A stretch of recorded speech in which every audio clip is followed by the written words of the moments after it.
অনেক দিন প্যাচে বর্ষা চলেছে, তো তারপরে কয়েকটা রেসিপি খাওয়া হয়ে গেছে, তো আজকে একটু বাটা মাছের ঝাল করে তোমাদের দেখাচ্ছি। তার জন্য পুরো রেসিপিটা দেখো এবং ভিডিওটা শুরু থেকে শেষ পর্যন্ত দেখার অনুরোধ রইল বন্ধুরা। হ্যালো বন্ধুরা, অনু ঐশী লাইফস্টাইল চ্যানেলে তোমাদের আবারও ওয়েলকাম জানিয়ে আজকে একটা রেসিপি শেয়ার করবো। তো আজকে বাটা মাছ দিয়ে সর্ষে বাটা দিয়ে একটা ঝাল করে দেখাবো। তো তার জন্য দেখো, সাদা সর্ষে কালো সর্ষে সমপরিমাণ মতো নিয়েছি। তো আমরা সর্ষেটা পেস্ট করে নিচ্ছি।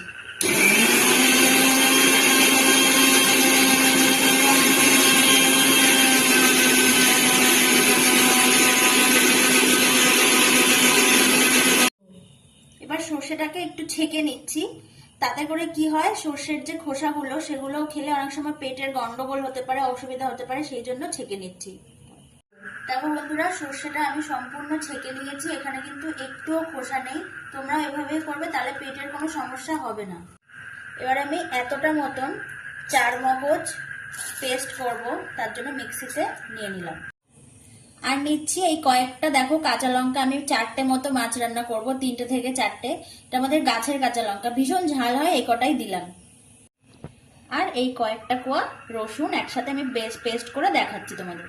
তো দেখো বন্ধুরা, এটা মনে হতে পারে যে চার মগজ বাটলে সাদা হয়, একটু সাদা কম হয়েছে। আমি যে লঙ্কাগুলো ব্যবহার করলাম কাঁচা লঙ্কা, ওটা আমাদের গাছের ছিল, কালো কালো লঙ্কা ছিল, সেই জন্য এরকম একটা কালার এসছে।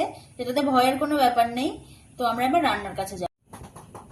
তো দেখো বন্ধুরা, কড়াইতে তেল গরম হয়ে গেছে, আমরা এবার মাছগুলোকে ভেজে তুলে নেব। দেখো বন্ধুরা, মাছ প্রায় ভাজা হতে চললো, মাছগুলোকে আমরা এবার তুলে ফেলবো। দেখো বন্ধুরা, সমস্ত মাছগুলো আমি ভেজে তুলে নিয়েছি। এবার আমি রান্নাটা শুরু করব। তো দেখো, সবার প্রথমে আমি কালো জিরেটা তেলের মধ্যে ফোড়ন দিয়ে দিলাম। এটাকে মোটামুটি 10 থেকে 15 সেকেন্ড মতন রাখতে পারো। দেখো, চার মগজ লঙ্কা যে বাটাটা ছিল সেটা আমি দিয়ে দিয়েছি। এটাকে একটু হালকা নেড়ে চেড়ে কষবো, তারপরে আমি সর্ষে বাটাটা এর মধ্যে অ্যাড করব। দেখো, মিক্সি দেওয়া জল একটু অ্যাড করে দিচ্ছি, যাতে মশলাটা, এতে জলটা দেওয়ার কারণ হচ্ছে যাতে মশলাটা কোনো রকম ভাবে পুড়ে না যায়। হালকা হালকা একটু জল দিয়ে এটাকে নেড়ে চেড়ে একটু কষবো, তারপরে সর্ষে বাটাটা আমি অ্যাড করে দেবো।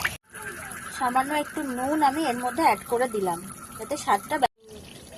দেখো এই যে বন্ধুরা, সর্ষে বাটা এটা আমি এবার এর মধ্যে অ্যাড করে দিলাম। একটু লবণ অ্যাড করে দিলাম। এবার একটু পরিমাণ মতন হলুদও আমি দিয়ে দিচ্ছি। দেখো বন্ধুরা, মশলাটা মোটামুটি কষা হচ্ছে, আর একটু কষা হওয়া পর্যন্ত আমরা ওয়েট করব। এবার দেখো বন্ধুরা, বাটি ধোয়া কিছুটা জল অ্যাড করে দিলাম। যখন ঝোলটা এরকম ভাবে ফুটে উঠবে, তখন আমরা মাছগুলোকে অ্যাড করে দেব।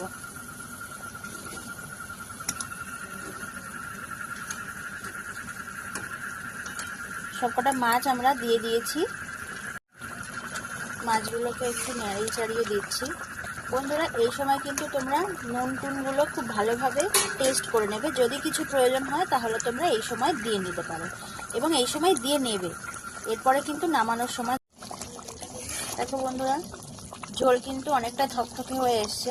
তো তোমরা যে পরিমাণে গ্রেভি রাখবে সেই পরিমাণ মতন রেখে কিন্তু তোমরা নামিয়ে নিতে পারবে।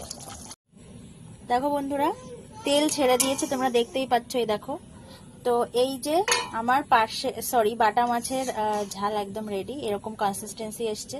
তো তোমরা যেরকম গ্রেভি রাখবে সেরকম নামিয়ে নেবে। তুমি এটাকে নামিয়ে সার্ভ করে দেখো। আমার বাটা মাছের ঝাল একদম ready, and it's ready to serve.